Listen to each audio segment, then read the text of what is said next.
What is up, everybody? Welcome to Lost in the 90s Music Reactions. The very first video, don't know how this is going to go, but why am I doing this channel? Mainly because I love music. I love 80s and 90s music. I love watching reaction videos, so I said to myself, hey, let me try to do this mainly selfishly to get an idea of new music. So what I'm really in search of, I call it Lost in the 90s because I have a tendency to just have my playlist from, mainly the grunge era and the gangster rap era, a little bit of the 80s stuff mixed in. And I tend to just listen to that over and over and over.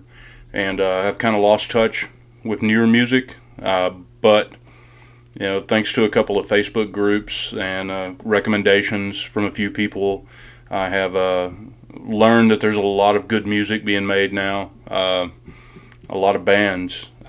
So this is the only video that I'm going to do. I think that's going to be really long. In the future, I just want to listen to music that I love and hopefully share it with some younger generation, and then hopefully get some get some followers to give me suggestions on newer music that I can add to my playlist. So that's the ultimate goal.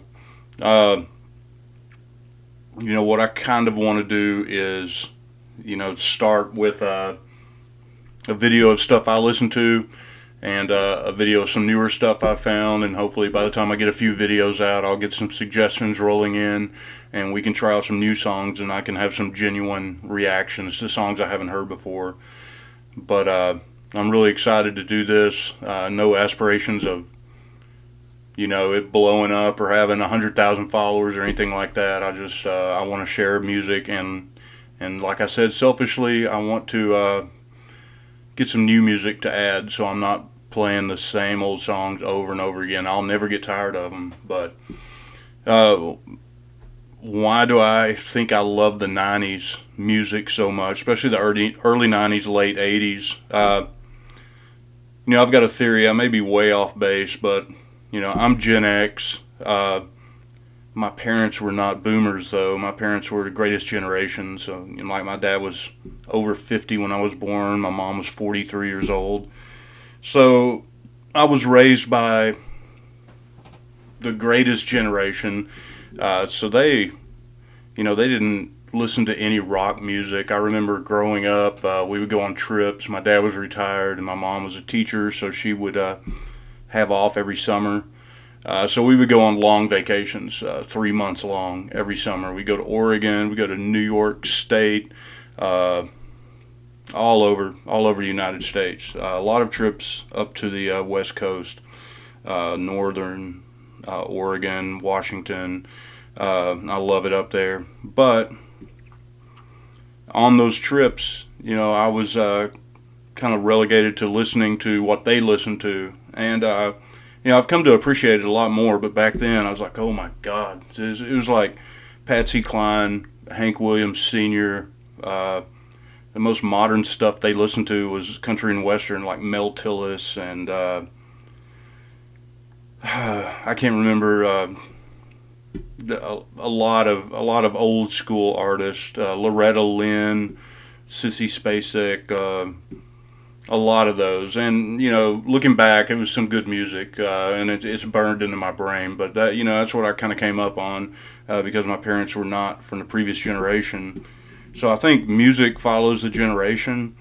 I think the boomers, they hit, and kind of a rebellious period, Woodstock era, that area. So a lot of their music was, talking about drugs, talking about rebellion, and then coming out of that era, I guess early Gen X, late boomer era was the starting to get that hair bands, Van Halen, later on in the 80s, Poison, Motley Crue, Bon Jovi, Whitesnake, all of those groups, Def Leppard, another big one. And I was born in the early 70s, so I was a teenager coming up in the late 80s, early 90s. So, you know, I learned to love that music, and I did like a lot of the glam rock, the hairband stuff. Not the I wasn't at the time so much of a fan of the real flamboyant, like you know, like Motley Crue, and so I was more into a little bit of the harder stuff. Like Van Halen was pretty hard then, Rat, Wasp, that stuff. But then when grunge hit, uh, I think it was another rebellion, kind of like the Boomers rebellion. I think the Boomers were forced to grow up, and they had Gen X kids, and we were what do they say? Gen X. We were raised on hose water and neglect. So I think we had to fend for ourselves a lot.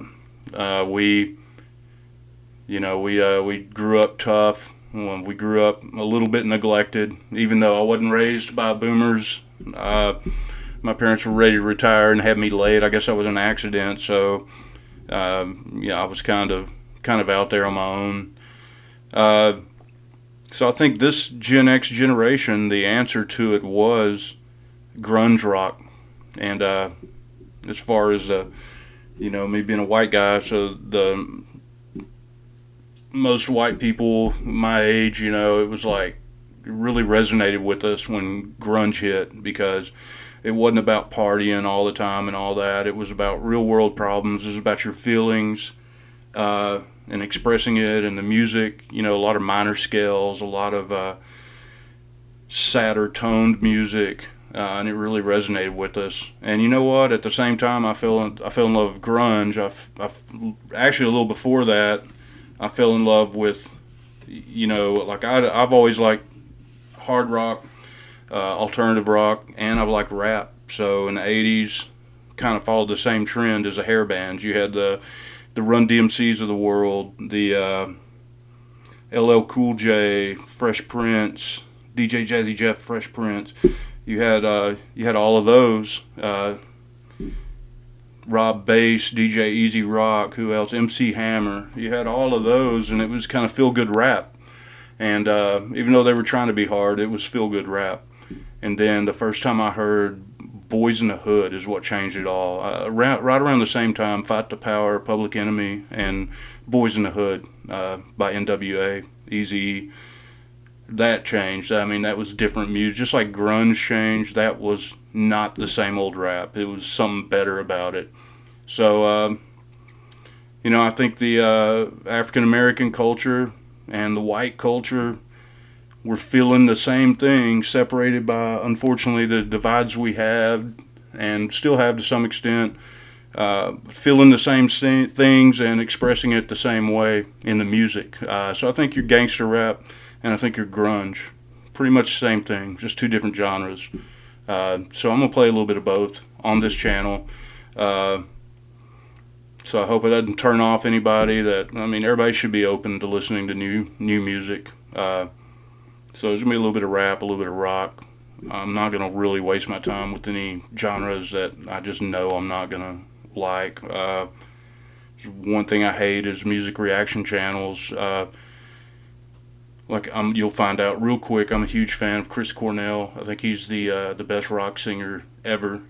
And I know there's been a lot of great ones, but he's the best rock singer ever. And, I'll listen to somebody that has a really good reaction on Chris Cornell, and I want to see more.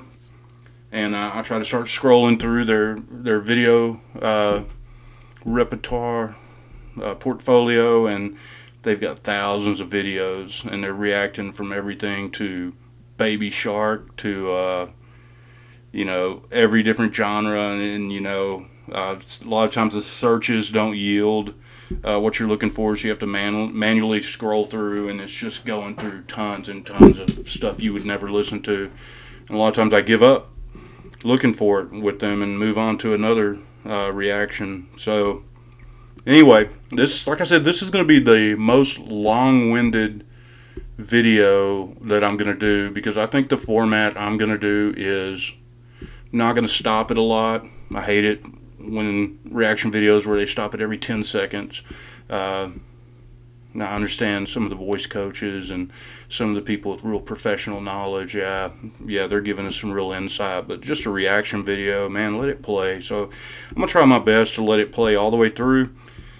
I don't think I'm gonna do a ton of the videos to try to avoid the whole copyright thing. I may, if they get a little more lax on that, or I figure out the tricks of the trade, I may work in more videos. But let's just listen to the music. So we're gonna start this off with. I debated hardest thing on this channel was figuring out which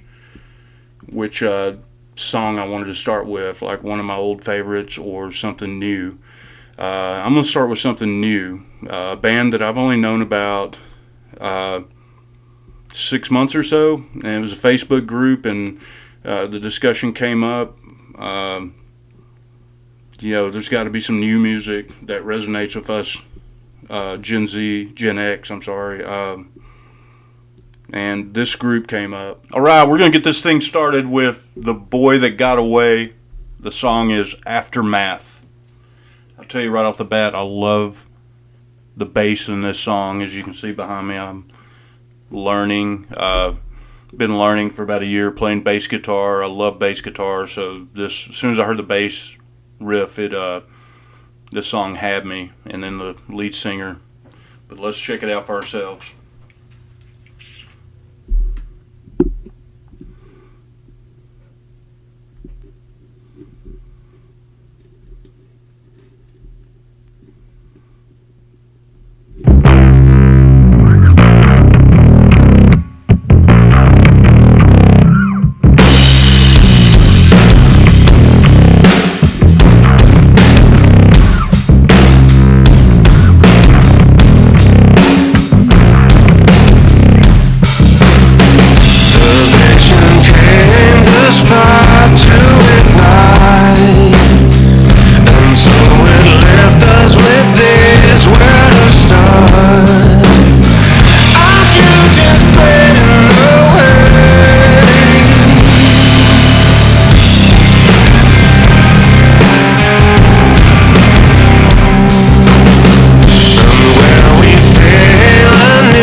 Man, if you are a fan of 90s music, if you're a true fan of 90s music, there's no way that song doesn't get you pumped up and doesn't give you hope for the new breed of music. This song's only been out 4 years. I believe they just put out an album this year, or I know they put out some new songs this year. We'll get into those later.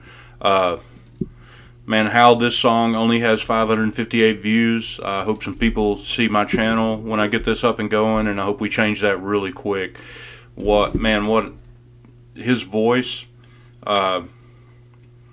reminds me of Cornell when I heard it. Honestly, I mean, nobody's on Cornell's level, but reminds me of Cornell. The band in general, the tone, it's got that grunge feel to it. And the breakdowns in the song, the chorus, everything about the song was really good. So this song is provided to YouTube by Danmark Music Group. I believe this group is from Denmark. The album is Colossus, which came out in 2020. Anyway, check them out. The Boy That Got Away. Hey, if you like this, it's my first shot. I hope to God I'll get better. But if you like this, give it a thumbs up, give it a like, subscribe, and then the sooner you guys shoot me some ideas, I want to start checking out some new songs and doing some real reactions and being surprised again by the good music being put out. We'll see you guys next time. Thanks for listening to me the first time. They won't be this long going forward. Thank you.